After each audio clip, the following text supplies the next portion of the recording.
اب یہاں تک تو یہ سلسلہ آپ نے دیکھ لیا، 43 آیات ہیں کہ جن میں وہی انداز ہے سورہ بقرہ کے، شریعت کے احکام مختلف گوشوں میں مختلف پہلوؤں سے، عبادات کے ضمن میں تیمم آ گیا، اسی طریقے سے وراثت کا قانون آ گیا، اور جو جنسی انارکی ہے معاشرے میں نہ پیدا ہونے پائے، ڈسپلن ہو، ضبط نفس ہو، ایک ستھرا معاشرہ ہو، اچھا ایک خاندانی نظام ہو، اس کے لیے کیا احکام ہیں وغیرہ وغیرہ۔ اب یہاں تھوڑا سا خطاب آ رہا ہے بہت مختصر اہل کتاب کے بارے میں۔ الم تر الی الذین اوتوا نصیبا من الکتاب، کیا تم نے دیکھا نہیں ان لوگوں کی جانب جنہیں حساب کتاب میں سے ایک حصہ دیا گیا تھا۔ والکتاب ایک حقیقت ہے جس میں سے ایک حصہ آیا تھا جس کا نام تورات تھا، اسی میں سے ایک حصہ اور آیا وہ انجیل ہے، اور پھر وہ کتاب ہر اعتبار سے قابل ہو کر نازل ہوئی قرآن کی شکل میں۔ یشترون الضلالۃ ویریدون ان تضلوا السبیل، وہ گمراہی خریدتے ہیں اور چاہتے ہیں کہ تم بھی گمراہ ہو جاؤ۔ یہ جیسے مشرکین مکہ کیا کرتے تھے کہ لوگ قرآن نہ سنیں تو کوئی گانے والی کوئی لے آیا تھا کہیں سے، تاکہ لوگ جو ہے اس کے گانے سننے کے اندر ہی لگے رہیں اور حضور کی بات سنے کوئی نہ۔ اسی طریقے سے یہ مدینے کے اندر بھی اس قسم کے معاملات جو ہیں، یہ یہودی جو ہیں اس قسم کے، جو ہمارے ہاں یہ میچز ہو رہے ہیں اور معلوم ہوتا ہے کہ ٹی وی پر گویا کہ دنیا کی اہم ترین شے جو ہے وہ کرکٹ ہے اور ٹینس ہے اور وہ وہاں کی جو اور گیمز ہیں، اور پاگل ہوئی ہے دنیا اس کے اوپر، پاگل۔ اور شیطان کو چاہیے کیا؟ حقائق کی طرف نگاہ ہی نہ ہو، زندگی کس لیے ہے، جینا کاہے کے لیے ہے، موت ہے تو اس کے بعد کیا ہونا ہے، سوچنے کی ضرورت ہی نہ ہو۔ یا حیوان کیا کما رہا ہے یا کھا رہا ہے، اور یا پھر یہ اس طرح کے لہو و لعب کے اندر زندگی گزار رہا ہے۔ اللہ اللہ اور خیر صلی اللہ۔ تو جو خریدتے ہیں گمراہی، اس کے لیے بڑے بڑے نظام ہیں، بڑے بڑے ان لوگوں کے لیے جو ہیں انعامات ہوتے ہیں، آدمی کے ہوش ٹھکانے آ جاتے ہیں کہ ان پلیئرز کو کیا کیا کچھ ملتا ہے۔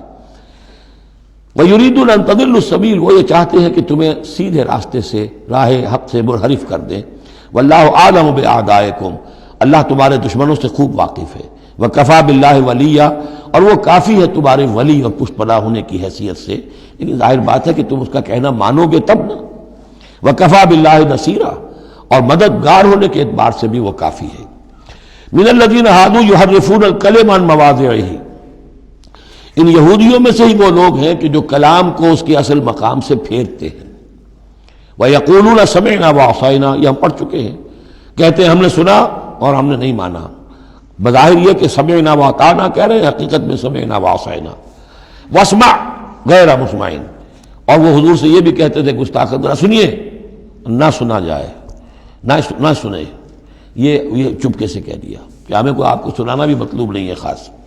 وَاسْمَعْ غَيْرَ مُسْمَعٍ وَرَاعِنًا لَيًّا بِأَلْسِنَتِهِمْ، اور رائنا کو رائینا کہہ دیا ہے ہمارے چرواہے، بِأَلْسِنَتِهِمْ اپنی لین اپنی زبانوں کو موڑ کر، وَطَعْنًا فِي الدِّينِ، اور دین میں طعن کرنے کے لیے، عیب لگانے کے لیے۔ وَلَوْ أَنَّهُمْ قَالُوا، اگر وہ یہ کہتے سمعنا وَأَطَعْنَا، ہم نے سنا اور مانا، وَاسْمَعْ وَانظُرْنَا، اور آپ ہماری بھی بات ذرا سن لیجئے اور ذرا ہمیں مہلت دیجئے، لَكَانَ خَيْرًا لَهُمْ وَأَقْوَمَ، یہ ان کے لیے کہیں بہتر ہوتا، بہت درست اور سیدھی بات ہوتی۔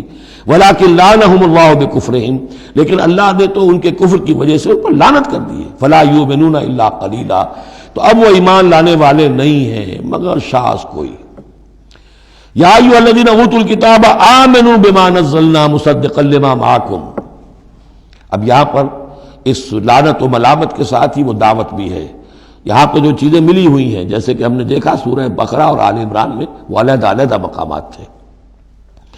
اے وہ لوگوں جنہیں کتاب دی گئی تھی، اوتوا الکتاب آمنوا بما نزلنا، ایمان لاؤ اس پر کہ جو ہم نے نازل کیا ہے، مصدقا لما معکم، اس جو کہ تصدیق کرتے ہوئے آیا ہے اس کی جو تمہارے پاس ہے۔ من قبل ان نطمس وجوہا، اس سے پہلے کہ ہم چہروں کو مٹا دیں۔ اس کا مطلب کیا ہے کہ چہروں پر جو نشان ہیں، کوئی ایک ہاتھ پھرے کہ کوئی نشان باقی نہ، اسپاٹ ہو جائے۔ فنردھا علی ادبارہا، پھر ان کو ان کی پیٹھوں کی طرف موڑ دیں، چہرہ پیچھے اور گدی سامنے۔ جیسے کہ اصحاب سبت کے ساتھ ان کو بندر بنا دیا یا انہیں خنزیر کی شکل بنا دی، تو فرمایا او نلعنہم کما لعنا اصحاب السبت، یا ہم ان پر وہ لعنت کر دیں جو اصحاب سبت پر ہم نے کی تھی۔ یہ تفصیل آئے گی سورہ اعراف میں، لیکن واقعہ اجمالاً جو ہے سورہ بقرہ میں آ چکا ہے۔ وَكَانَ أَمْرُ اللَّهِ مَفْعُولًا، تو اس سے پہلے تم ایمان لے آؤ، ورنہ اللہ کا معاملہ جو ہے وہ تو ہو کر رہنا ہے۔ ان اللہ لا یغفر ان یشرک بہ، پہلی مرتبہ بھی آیت یہاں آ گئی۔ یقیناً اللہ اسے ہرگز نہیں بخشے گا کہ اس کے ساتھ شرک کیا جائے۔ وَيَغْفِرُ مَا دُونَ ذَلِكَ لِمَن یشاء، ہاں اس سے کم تر جو کچھ ہوگا جس کے لیے چاہے گا بخش دے گا۔ یہ بھی کھلا لائسنس نہیں ہے کہ آپ سمجھے باقی سب گناہ معاف ہو ہی جائیں گے، لیکن اس کی امید دلائی ہے کہ اللہ تعالیٰ باقی تمام گناہوں کے بغیر توبہ کے بھی معاف کرنے کا ایک امکان دے رہا ہے، لیکن یہ شرک جو ہے اس کے معاف ہونے کا کوئی امکان نہیں۔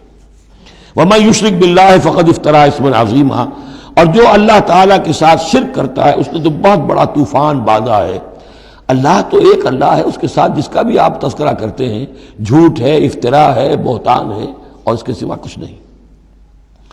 أَلَمْ تَرَ إِلَى الَّذِينَ يُزَكُّونَ أَنفُسَهُمْ، کیا تم نے دیکھا نہیں ان لوگوں کو جو اپنے آپ کو بہت اعلیٰ سمجھتے ہیں، پاک سمجھتے ہیں؟ یہ وہی جو فلسفہ میں بیان کر چکا ہوں کہ یہ یہودی سمجھتے ہیں کہ we are the chosen people of the Lord. سورہ مائدہ میں آ جائے گا نحن ابناء اللہ واحباؤہ، ہم تو اللہ کے بیٹوں کی طرح ہیں، بلکہ اس کے بہت ہی چہیتے ہیں، لاڈلے ہیں۔ اور دوسرے جو ہیں گوئمز اور جینٹائلز، یہ تو دیکھنے میں انسان نظر آتے ہیں، حقیقت میں حیوان ہیں، گندے لوگ ہیں۔ ان کو تو جس طرح کھاؤ، لوٹو، گسوٹو، ان کو جس طریقے سے دھوکہ دو، ان کو بائی ہوک بائی کروک جو بھی ان سے استحصال ہو، جس طرح بھی کر سکو کرو۔ ان کے بارے میں تو لیس علینا فی الامیین سبیل، ان کے بارے میں ہم پر کوئی گرفت ہے ہی نہیں، ہم سے کوئی محاسبہ ہوگا ہی نہیں۔ جیسے ہرن ہے، پھر رہا ہے، آپ نے شکار کیا، کھا لیا، کون پوچھے گا آپ سے؟ اسی طرح یہ انسان نما حیوان ہے، جو چاہو کرو ان کے ساتھ۔ بل اللہ یزکی من یشاء، یہ تو اللہ تعالیٰ ہی پاک کرتا ہے جس کو چاہتا ہے۔ ولا یظلمون فتیلا، یہ تمہارے کہنے سے تم پاک نہیں ہو جاؤ گے، اونچے نہیں ہو جاؤ گے، اعلیٰ عرفہ نہیں ہو جاؤ گے۔ ہاں کہ ظلم نہیں کیا جائے گا ان پر کچھ بھی، فتیل کے برابر بھی۔ دھاگا، فتیل اصل میں کہتے ہیں کہ جو آپ نے دیکھا ہوگا آج کل تو کھجوریں کھاتے ہیں تو کھجور کی گٹھلی کے ساتھ ایک چھوٹا سا دھاگا لگا ہوتا ہے کہ جس سے بقیہ کھجور کے ساتھ اس کا تعلق ہوتا ہے، وہ گٹھلی کی ناف کے ساتھ سمجھ لیجئے، وہ فتیل ہے۔ اب ظاہر بات ہے کہ اس زمانے میں جو چھوٹی سی چھوٹی چیزیں لوگوں کے مشاہدے میں آتی تھی تو کسی چیز کے چھوٹے ہونے کے لیے مثال وہیں سے دی جا سکتی تھی۔ انظر کیف یفترون علی اللہ الکذب، دیکھو کیسے یہ لوگ اللہ پر جھوٹ باندھ رہے ہیں۔ وکفیٰ بہ اسما مبینا، اور یہی گناہ کافی ہے، یعنی ان کی گرفت کے لیے اور ان کے عذاب دینے کے لیے یہی ایک بات کافی ہے جو انہوں نے گھڑ لی ہے۔